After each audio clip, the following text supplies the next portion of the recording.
काल को भय बना रहता है कि जब इस प्राणी को मनुष्य शरीर होता है तो उस समय ही कोई ऊपर से शक्ति आती है परमात्मा की भेजी हुई, और वो यहाँ सबको ज्ञान देता है।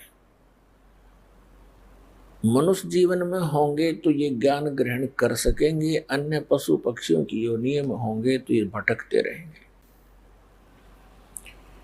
फिर मानव शरीर प्राप्त प्राणियों को ये इतना भ्रमित करवा देता है कि जब वो समय आता है उस परमात्मा के यहाँ प्रकट होने का, या अपना कोई दास भेजता है अपना रिप्रेजेंटेटिव बना के, उस समय तक ये काल प्रत्येक मानव को अज्ञान से आंट देता है और बकवादों से भर देता है, बुराइयों के इतने आदी बना देता है कि जिस समय परमात्मा का ये समय आता है, मोक्ष टाइम जिसे कहते हैं, मोक्ष समय, तो उस समय तक ये ऐसा कंडम कर देता है इस मानव को, प्राणी को। या तो ये भक्ति चाहता नहीं, अन्य बकवादों में लगा रहता है, राजनीति में, बड़ी पोस्ट प्राप्त करने के लिए स्टडी में, और फिर सारा जीवन जोड़ के एक कोठी और करके 10-20 लाख रुपए बैंक में आप मर जाता है। आप गधा बना फिरता है और बैंक के बैलेंस ने पता नहीं कौन बरतता है। तो ये चाहता है कि कोई भी प्राणी उस समय भक्ति योग्य ना रहे। अब जो पुण्यात्माएं पिछले जन्म जन्मांतर से परमात्मा की भक्ति करते आ रहे हैं और उनको मनुष्य जीवन भी मिलता आ रहा है, कुछ एक ऐसे नियम हैं, कुछ ऐसी परमात्मा की भक्ति के कुछ अंक होते हैं, उनके कारण एक मानव को 10, 20, 50, 100 भी कंटिन्यूस मनुष्य जीवन मिल सकते हैं। और उन मानव शरीर के अंदर यदि परम संत मिले नहीं तो कोई आंट नहीं सकते। पृथ्वी रोज सूर्य उदय हो रहा है, अस्त हो रहा है, और उदय हो रहा है, अस्त हो रहा है, अरबों वर्ष बीत के चलता रहेगा, फिर ठा होगा इसका। तो जब तक इसके पूर्व जन्म की संस्कार इसके साथ रहते हैं प्राणी का, तो इसकी बैटरी चार्ज होती है इन्वर्टर की, समझ लो। इस जीव के पुनों के कारण ये भक्ति युक्त रहता है, वो भक्ति संग्रहित होती है इसकी पूर्व जन्म जन्मांतर की। और फिर वो 2 जन्म उसके हो गए, 3 हो गए, 4 हो जाएंगे, 10 हो जाएंगे, 50 हो जाएंगे, और फिर उस मानव जन्म में कभी उसको कोई परम संत ना मिला, फिर से चार्जर लगा नहीं, तो फिर वो 84 लाख योनियों में चला जाएगा। तो वो पुण्यात्माएं जो मानव शरीर से तुरंत आए हैं, वो स्त्री हैं या पुरुष हैं, मेल हैं या फीमेल हैं, वो परमात्मा की भक्ति के बिना रह नहीं सकते। उनको परमात्मा की एक विशेष कसक बनी ही रहती है, जिसके कारण वो जैसा भी जिस परंपरा में, जिस भी मजहब धर्म में उसका जन्म होता है, अपनी परंपरागत उन क्रियाओं में भी वो शीघ्रता से लग जाता है।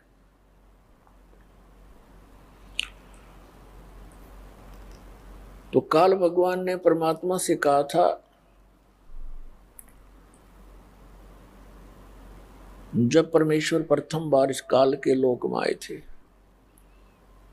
इसने परमात्मा के साथ, क्योंकि परमेश्वर कबीर जी अपने पुत्र का रूप बना कर आते हैं, कभी ज्ञानी का, कभी सहज दास का, कभी जोगजीत का। तो वो ये सोचता है कि ये मेरे भाइयों में से ही है, क्योंकि ये भी काल भी परमात्मा का ही पुत्र है। हम सभी उसी के बच्चे हैं, चाहे कोई चींटी है, हाथी है, शेर है, बगेरा है, गवेरा है, राजा है, रंक है, किसी भी मजहब धर्म में जन्मा है, लेकिन जो बच्चे निकम्मे हो जाते हैं वो तो निकम्मे ही होते हैं, अच्छे बच्चे वो अच्छे ही होते हैं, फिर भी होती संतान ही है। तो इस काल ने परमात्मा को अपना बड़ा भाई जानकर उसके साथ विरोध किया कि तू यहां कैसे आ गया जोगजीत। उसको ये भी डर रहता है कि हो सकता है कोई परमात्मा का संदेश लेकर आया हो, कोई आदेश हो। कहा तो आदेश है परमपिता का, पहले मुझे वो सुना और फिर तुझे तेरी पिटाई करूंगा मैं, क्योंकि मैंने तेरे से वहां प्रार्थना की थी कि मुझे इस लोक सतलोक से निकाला मत। तूने मेरी एक नहीं सुनी थी, मुझे वहां से निकाल दिया था। अब तू मेरे लोक में कैसे आ गया? अब मैं तुझे गढ़ूंगा। तब परमात्मा अपने पुत्र जोगजीत के रूप में खड़े थे। इससे कहा कि सुन ले आदेश परमपिता का, मैं क्या उद्देश्य लेकर आया हूं। मैं नीचे तेरे संसार में जाऊंगा और परमात्मा की जानकारी कराऊंगा। तूने परमात्मा का नामो निशान मिटा दिया, तू खुद भगवान बन बैठा नालायक, तने शर्म नहीं आती। इन भोली आत्माओं ने गलती की, तेरे ऊपर आसक्त होकर तेरे साथ आ गए, फिर ऐसी दुर्गति किया करते हैं। कोई गधा बना दिया, कोई गधी बना रखी, कोई कुत्ता, कोई सुअर, सुअरी गंद में लेट रहे हैं, क्या खा रहे हैं। मैं नीचे जाऊंगा, परमात्मा का आदेश है, और सबको बताऊंगा कि ये भगवान नहीं है जिसको तुम भगवान जानकर पूज रहे हो। ये काल है, ये तुम्हें खाता है, तेरी पोल पाड़ का आऊंगा। तब इसने सोचा ये तो मेरा नाश करने आ गया, मेरी खेती उजाड़ेगा।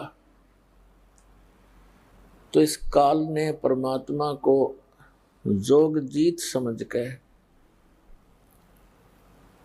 उसके ऊपर ऐसे झपट्टे जैसे अभी मार डालेंगे। परमात्मा ने अपनी प्यारी आत्मा धर्मदास जी को ये ज्ञान देते हुए कहा कि धर्मदास जी, जिस समय उस काल ने मेरे ऊपर अटैक किया, आक्रमण किया, मैंने सतनाम का सिमरण कर दिया।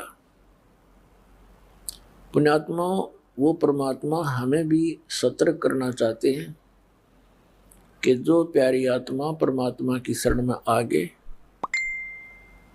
और उनके ऊपर कोई किसी प्रकार की कोई आपत्ति आती है, चाहे कोई दैविक है, चाहे कोई जंतर मंत्र किसी का है, चाहे कोई गाल भी गाल देता है, और आपने उपदेश प्राप्त है तो उस समय अपना श्वास का सिमरण शुरू कर दे।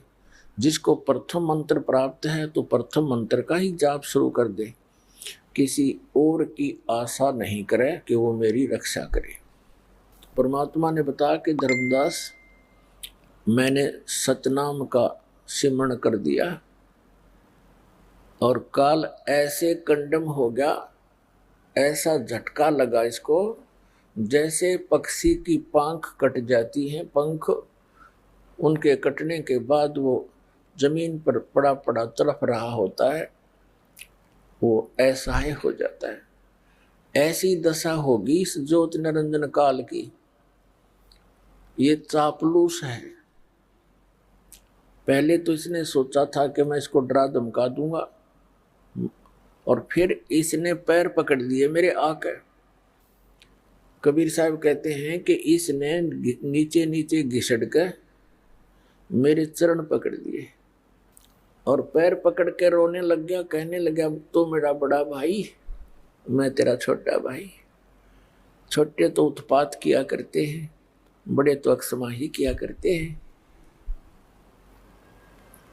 मैं तो आपको पिता के समान मानता हूँ, और आप तो उनके ही भेजे हुए आए हो, आप तो उन्हीं की शक्ति हो, मुझे अक्षमा कर दो। परमात्मा ने कहा ठीक है, क्षमा कर दिया तुझे। फिर चरण छोड़े नहीं और कहने लगा कि मुझे मेरे इस लोक में कुछ त्रुटि है, वो आवश्यकताएं मेरी पूरी कर दो। मैं आपका छोटा भाई हूं, आप तो समर्थ हैं। बहुत घनी चापलूसी करी इसने। तो परमात्मा ने कहा कि बोल, क्या मांगता भिखारी, तू बोल। तब इसने कहा ऐसे नहीं, वचनबद्ध हो जाओ। परमात्मा ने कहा कबीर जी ने, ठीक है, वचनबद्ध हो गया। तब इसने क्या कहा कि 3 युगों में जीव कम ले जाना। अब क्या कहा था जोगजीत रूप में परमात्मा ने कि मैं सभी जीवों को बताऊंगा कि ये काल है, और जो साधनाएं तू करवा रहा है वो तेरे सतर की है, तेरे जाल में फंसे रहने की है।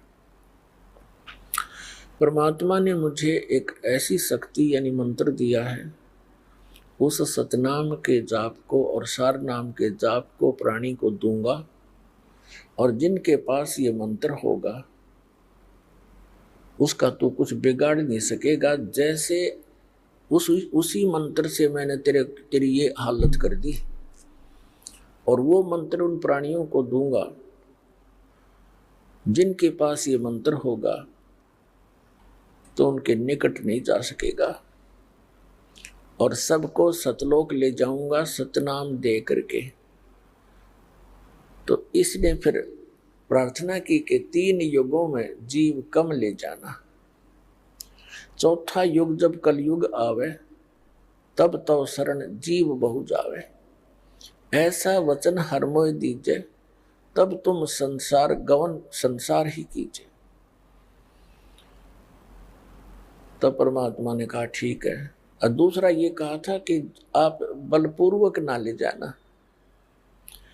आप अपना ज्ञान देना, आपके ज्ञान को जो स्वीकार करे वो आपका हो, आपकी मर्यादा में रहे वो आपका हो, और आपकी मर्यादा में नहीं रहे और हमारे ज्ञान को ग्रहण करे तो वो हमारा ही हो, उसको बलपूर्वक ना ले जाना। परमात्मा ने कहा ठीक है भाई, तथास्तु, ऐसे ही होगा, क्योंकि मालिक को पता है जब मेरा ज्ञान कोई नहीं मानेगा कोई, तो मेरे साथ चलेगा कौन, और मेरी मर्यादा में नहीं रहेगा तो न मैं वहाँ के क्या करूँगा ले जा करके ऐसे मूर्खों को। ऐसे तुम पहले थे वहाँ पर, गलती करके यहाँ फिर आ पड़े, तो ऐसे वो मालिक ले जाना भी नहीं चाहता।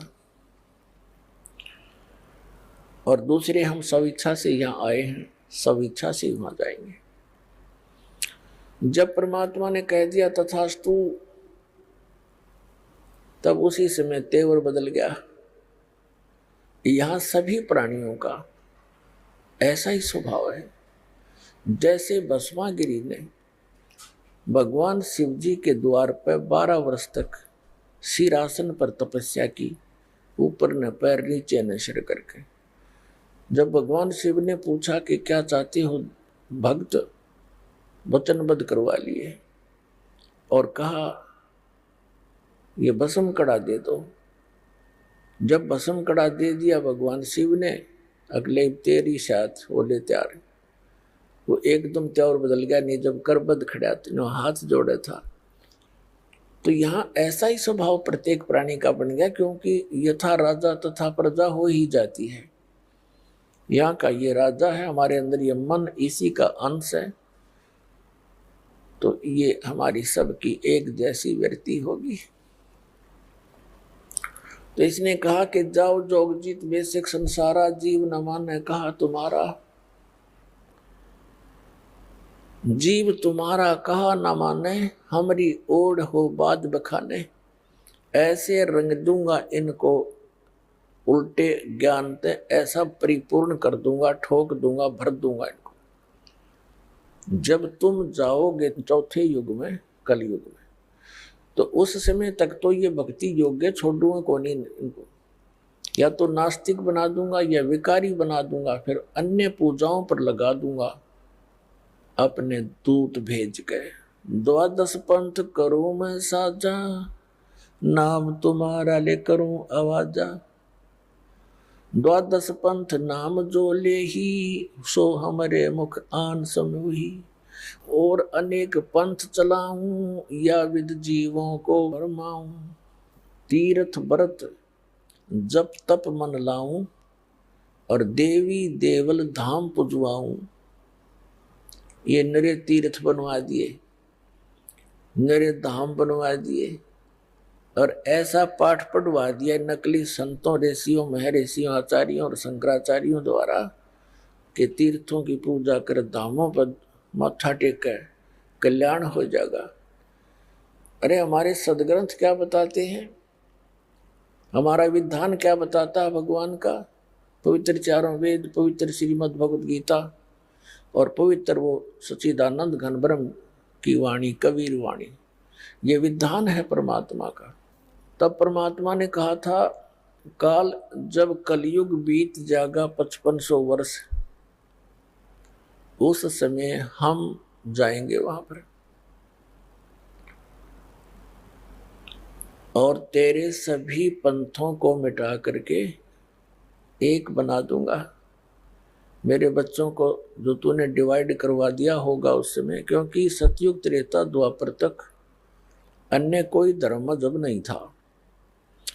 इस कलयुग के ये ज्यादा से ज्यादा 2-2.5 हजार वर्ष, अब जो आज से 2-2.5 हजार वर्ष से पहले, उसके बाद ही हम विभाजित हो गए।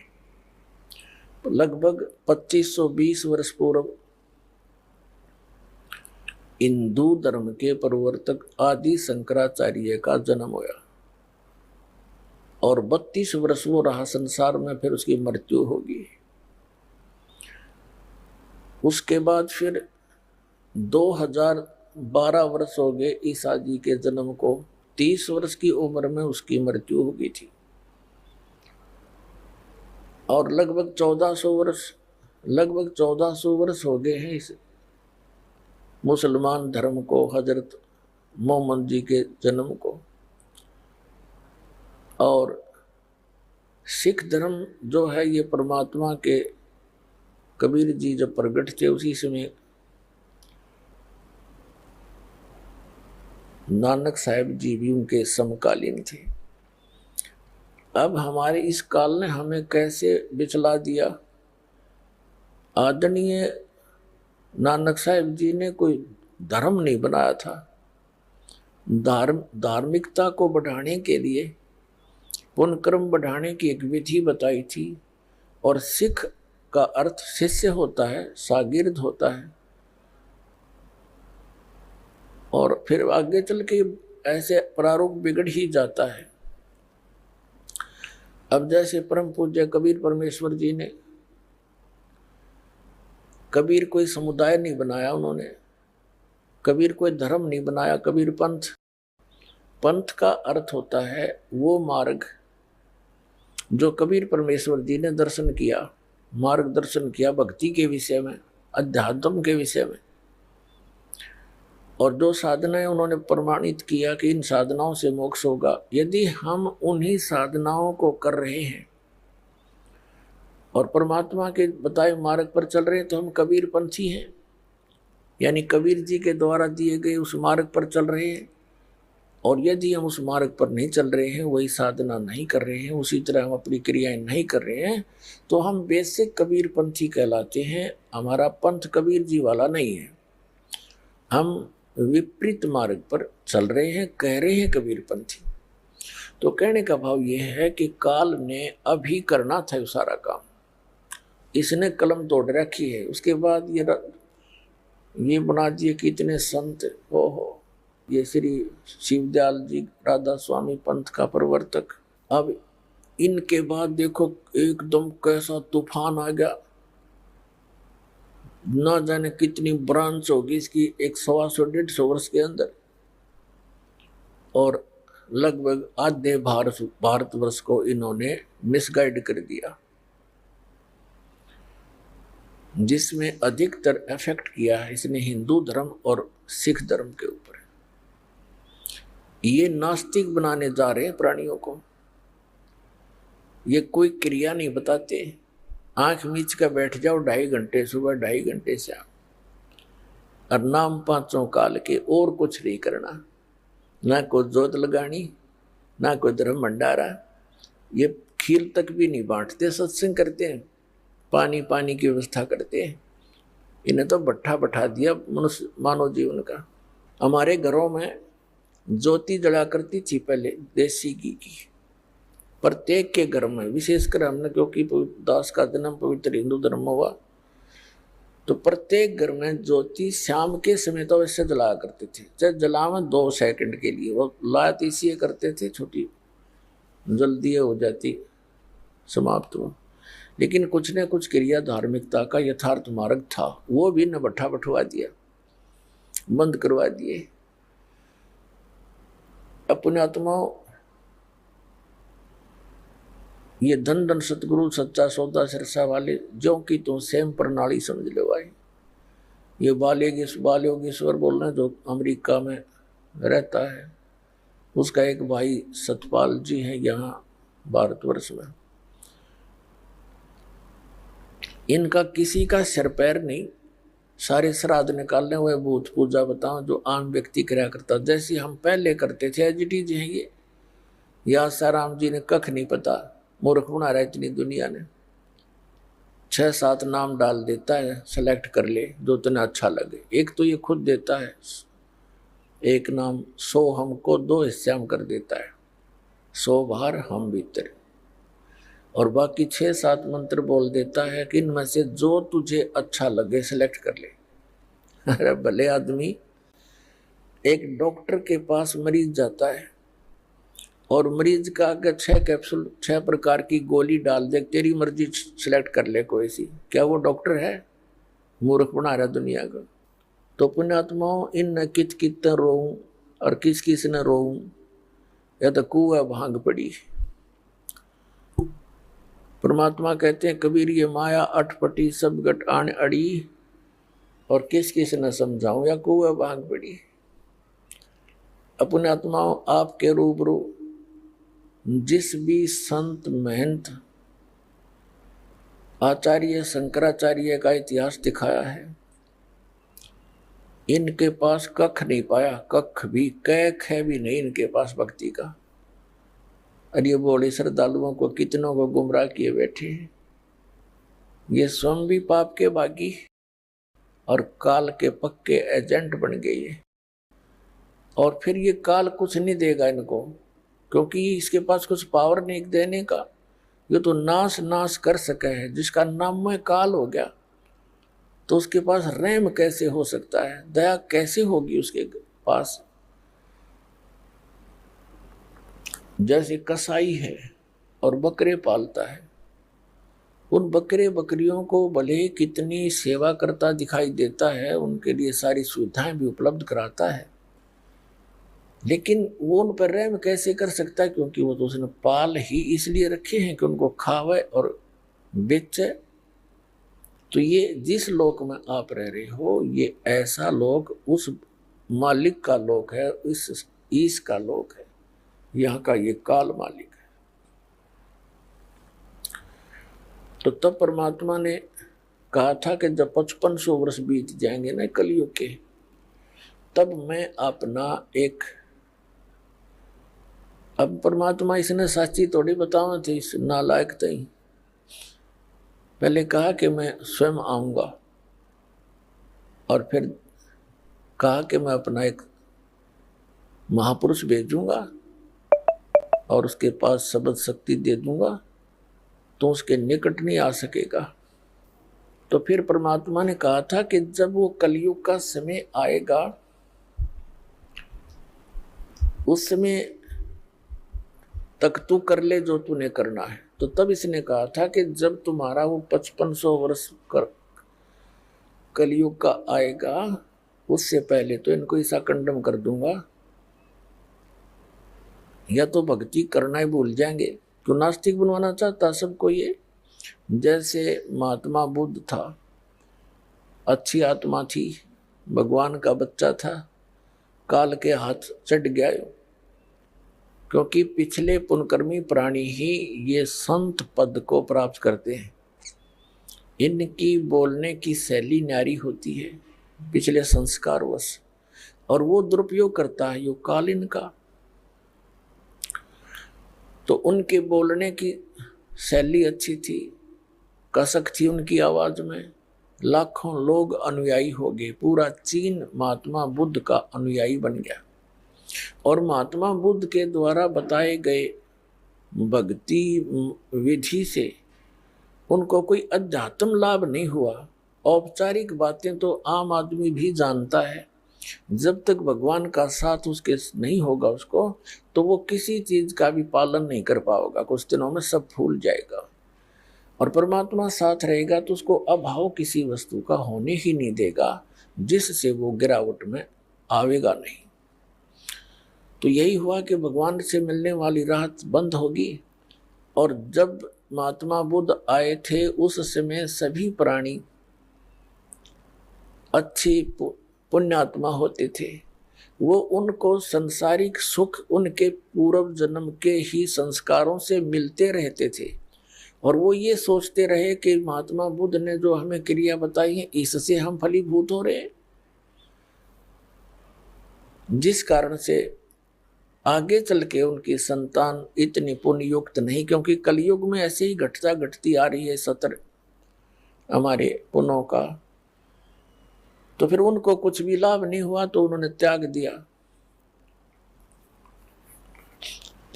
भक्ति को, और विधान बना दिया कि कोई भगवान नहीं है,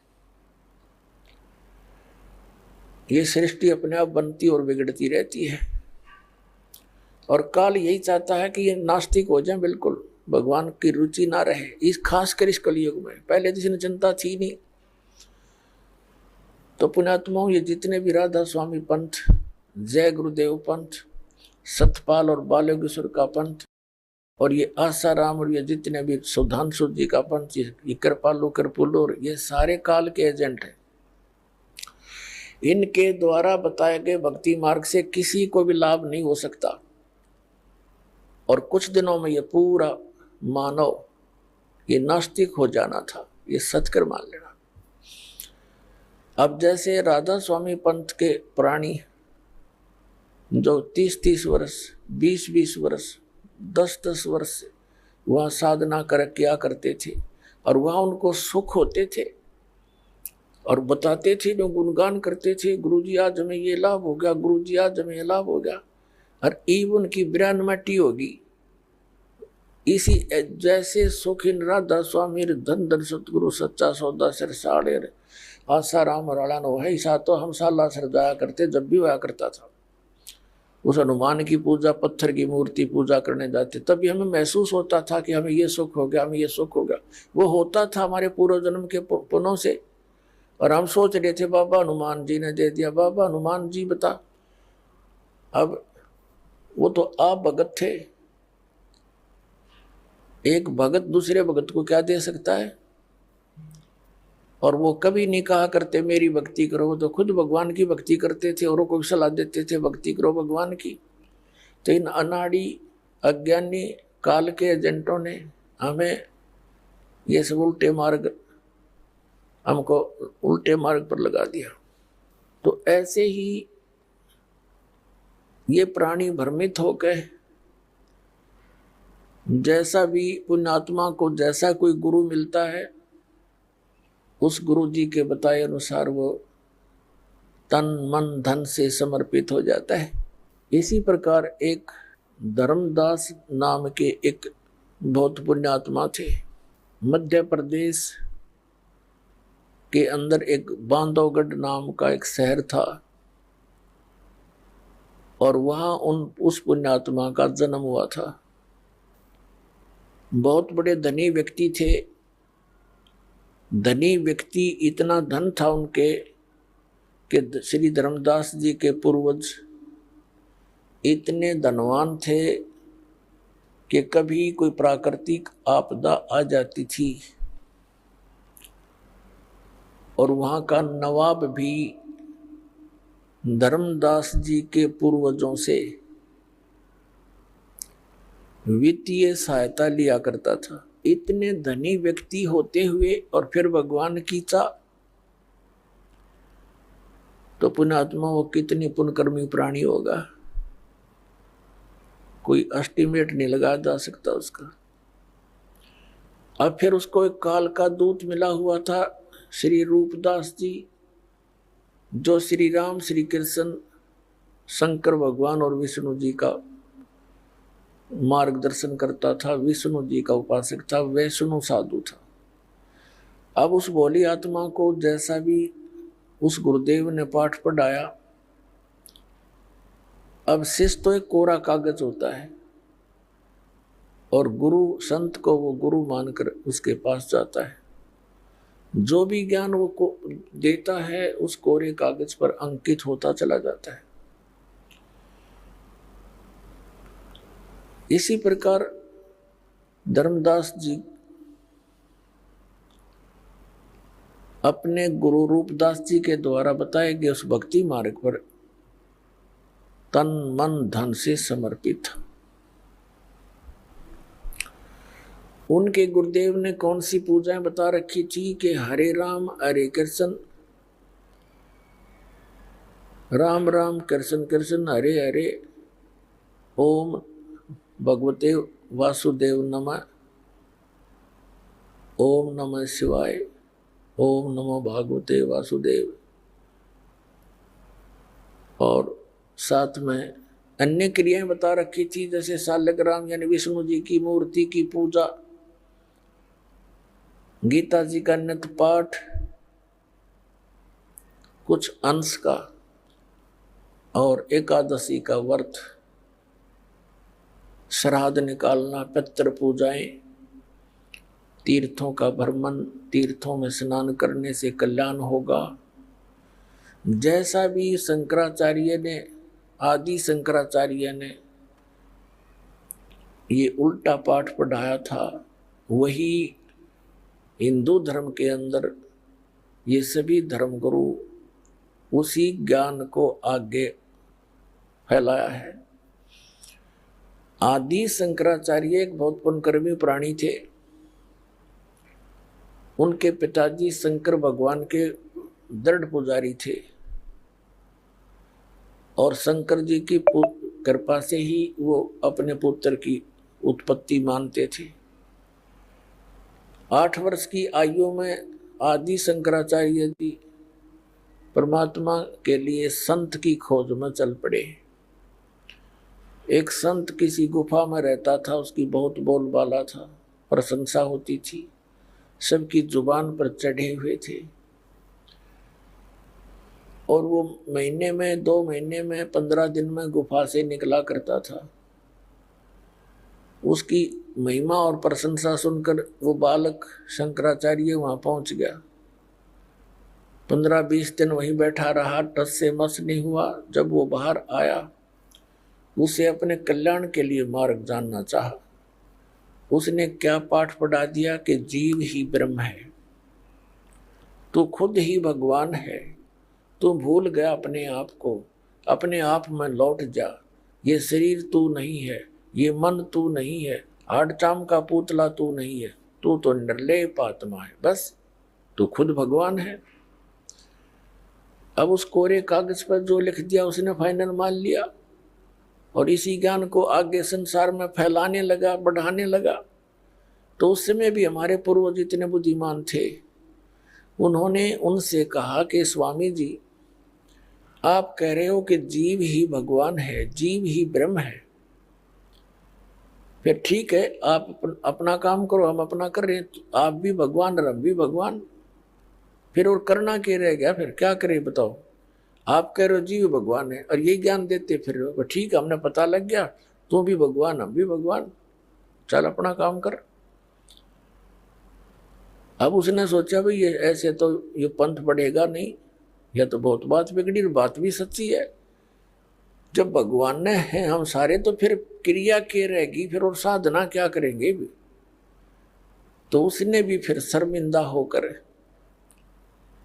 और कोई चारा ना देखकर, क्योंकि पिछले संस्कार उसमें भरे हुए थे श्री राम और श्री कृष्ण के, तो उसने कहना शुरू कर दिया कि श्री राम, श्री कृष्ण और शंकर भगवान और विष्णु जी की पूजा करा करो। और तीर्थों पर, मंदिरों में ये उसी के दोबारा उसी का पनपाया हुआ ये ज्ञान है। इस कारण से उसी परंपरा से आगे चलकर रूपदास नाम के एक संत थे। आदरणीय धर्मदास साहिब जी अपने पूज्य गुरुदेव रूपदास जी के द्वारा बताए गए मार्ग के अनुसार 68 तीर्थों पर घूम रहा था। जब वो वृंदावन के अंदर यानी मथुरा के अंदर पहुंचा, अब मथुरा की महिमा ये कैसे सुनाते हैं हमारे धर्मगुरु कि वहाँ भगवान श्री कृष्ण ने लीला की थी, क्रीड़ा की थी। भगवान कृष्ण वहाँ पर घूमा फिरा करते थे, उसके चरण टिके हुए हैं और उस तालाब में स्नान किया करते थे। गोवर्धन पर्वत को भगवान श्री कृष्ण ने उठा लिया था। वहां जाने से कल्याण हो जाएगा। अरे भले आदमियों, भगवान श्री कृष्ण जी ने, अब आगे बताएंगे, तो परमात्मा उनसे मिले। धर्मदास जी जैसा भी क्रिया बता रखी थी, मथुरा के तालाब में स्नान किया जिसको वो तीर्थ मानते हैं, और उसी में से एक लोटा जल का भर लाया। पहले तो कुछ स्थान गोबर, गाय के गोबर से और मिट्टी मिला करके लीपा, और फिर उसके ऊपर एक बढ़िया कपड़ा बिछा के पहले तो भगवान विष्णु की मूर्ति को स्नान कराया, एक थाली में रख के उसको फिर सारे कपड़े पहनाए, तिलक तुलक लगाया, मुकुट रख दिया, और उसको धूप दीप दे के लगा गीता जी का पाठ नित्य करता था। वो भगवान परमात्मा, वो सतपुरुष, वो हमारे पिता हमारे लिए भटक रहे हैं। वो उस समय काशी में रहा करते, काशी में प्रगट थे, एक जुलाहे की भूमिका कर रहे थे। परमात्मा का यहाँ आने का उद्देश्य यही होता है कि यथार्थ ज्ञान प्रचार करूं और काल भी ना समझ सके कि ये भगवान आए हैं, इस तरह लीला किया करते हैं। वो काशी के अंदर दुल्हाए का कार्य करते थे, और परमात्मा जिस उद्देश्य को लेकर आते हैं वो भी साथ साथ पूरा करते हैं। जैसा कि वेद गवाही देते हैं कि वो परमात्मा सतलोक से चलकर आता है, अच्छी आत्माओं को मिलता है, उनको ज्ञान देता है, तत्व ज्ञान देता है, अध्यात्म मार्ग से कंप्लीट पूर्ण अध्यात्म मार्ग से उसको परिपूर्ण करता है। और परमात्मा स्वयं भी कहते हैं, गोता मारूं स्वर्ग में जा बैठूं पाताल, कह कबीर ढूंढता फिरूं मैं अपने हीरे मोती लाल। उन हीरे मोती लालों को खोजते हुए परमात्मा एक जिंदा महात्मा का रूप बनाकर वहां पहुंच गए, जहां धर्मदास जी अपना नित्य क्रिया कर रहा था। थोड़ी सी दूरी पर बैठ के जिंदा महात्मा होते हैं मुसलमानों में, काला सा ओवरकोट पहनते हैं घुटनों से नीचे ताई का, पिंडलियों तक का एक ही, और एक अंडरवियर कच्छा पहनते हैं घुटनों तक का, एक ऊपर टोप काले से रंग का ऐसा ऊंचा ऊंचा सा टोप कपड़े का बनाकर पहनते। ऐसी वेशभूषा वाले को जिंदा महात्मा कहते हैं। ये विशेषकर मुसलमानों में होते हैं। परमात्मा थोड़ी दूरी पर बैठ गया, क्योंकि हिंदू मुसलमानों से इसलिए नफरत करते रहे हैं कि ये मांस खाते हैं। तो परमात्मा ने सोचा कहीं ये बिदक ना जावे, मेरी वेशभूषा को देखकर थोड़ा दूर बैठ गए। अपने आत्माओं देख हमारे साथ कैसा जुल्म कर रखा है इस काल ने। हमारे पिता ने हमारे निकट आते हुए डर लग रहा है, कहीं मेरा बच्चा और दूना ना गर्क हो जाए। जैसे बच्चा डूबने जा रहा हो और को निकालने के लिए कोशिश करता है, तो उसने ये भी ध्यान रखना पड़ता है कि आगे और ना चला जाए ये बालक, गहरे पानी में डूब ना जा। तो इसलिए परमात्मा दूर बैठ के और वो नित्य नियम करते हुए गीता जी का पाठ कर रहा था, और परमात्मा ऐसे गर्दन हिला रहे थे जैसे मानो धर्मदास जी के द्वारा पढ़े जा रहे उस गीता के ज्ञान से बड़े प्रभावित हैं और बहुत अच्छा लग रहा हो। धर्मदास जी ने देखा कि ये मुसलमान होकर के हमारी गीता के ऊपर कितना आसक्त है। उस दिन थोड़ा सा और ऊंचे स्वर में बोलना शुरू कर दिया और गीता अध्याय जिसको पढ़ रहा था उसका अनुवाद भी साथ बोलना शुरू कर दिया। जब उसने अपनी सब क्रियाएं कर ली, तब परमात्मा थोड़े से निकट आकर बैठ गए 10 से 1 फुट की दूरी पर और कहा, महाराज जी, हे महात्मा जी, मैं परमात्मा के लिए भटक रहा हूं और मुझे कोई मार्गदर्शन करने वाला नहीं मिल रहा है। परमात्मा की तरफ मुझे बहुत है, मेरा कोई मार्गदर्शन करो, मुझे यथार्थ ज्ञान बताएं। तब धर्मदास जी को और अच्छी खुशी हुई कि भी बड़ी अच्छी बात है, एक मुसलमान हमारे इस धर्म से प्रभावित हुआ, हमारे ज्ञान से। तो उसने कहा कि आजा, बैठ जा, बता देता हूं। देखो, ऐसे ऐसे लगा बताने कि 68 तीर्थ करने चाहिए, श्रीमद् भगवद गीता का नित्य पाठ करना चाहिए, और ऐसे ऐसे राम कृष्ण की भक्ति करने से मोक्ष होता है, शंकर भगवान की भक्ति करनी चाहिए। तब परमात्मा ने कहा कि मेरे कुछ प्रश्नों का उत्तर दीजिए महात्मा जी, ताकि मेरा शंका का समाधान हो सके। धर्मदास जी क्योंकि वैष्णव साधुओं जैसी वेशभूषा बना रखी थी उसने, 60-65 साल की, 60 से भी ज्यादा उम्र होगी थी उनकी, 70 के आसपास।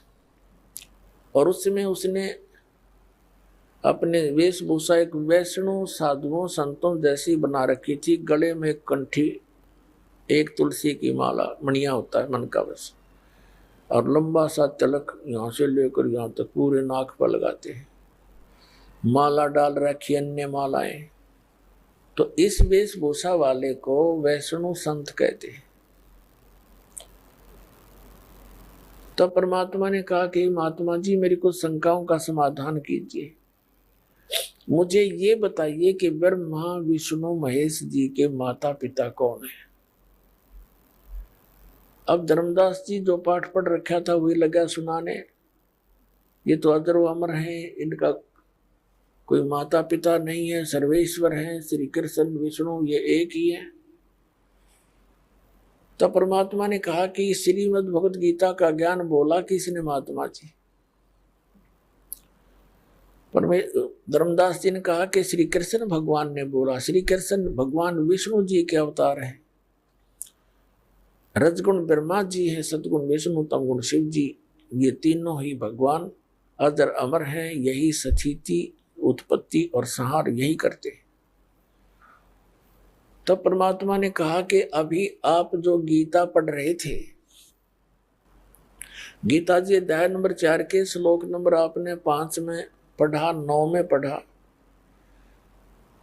परमात्मा वैसे उस समय उनके साथ तो ये दास बता रहा आपको, ताकि आप बुद्धिमान हैं, ताकि इन श्लोक और मंत्रों को आप सुनकर देख सकते हैं, सच्चाई से परिचित हो सकते हैं। उस समय तो परमात्मा ने यही कहा था, आप जी ने अभी जो पढ़ा था सब्जेक्ट, जो अध्याय पढ़ा था, उसमें आप कह रहे थे कि गीता ज्ञानदाता कहता है, अर्जुन तेरे और मेरे बहुत जन्म हो चुके हैं, तू नहीं जानता मैं जानता हूं। और फिर 18वें अध्याय के 62वें श्लोक में परमात्मा ने उनको हर तरह से कंडम करना चाहा, क्योंकि काल की प्रत्येक काल के प्रत्येक दाव को जब तक नहीं काटा जाएगा तब तक प्राणी परमात्मा को पहचान नहीं सकता। तब परमात्मा ने कहा कि मैंने एक स्थान एक जगह मैं सुन रहा था, गीता का पाठ एक ब्राह्मण सुना रहा था। वो कह रहा था 18वें अध्याय के अंदर 62वें श्लोक में कि अर्जुन तू सर्वभाव से उस परमेश्वर की शरण में जा, उसकी कृपा से तू परम शांति को, सनातन परम धाम को प्राप्त हो।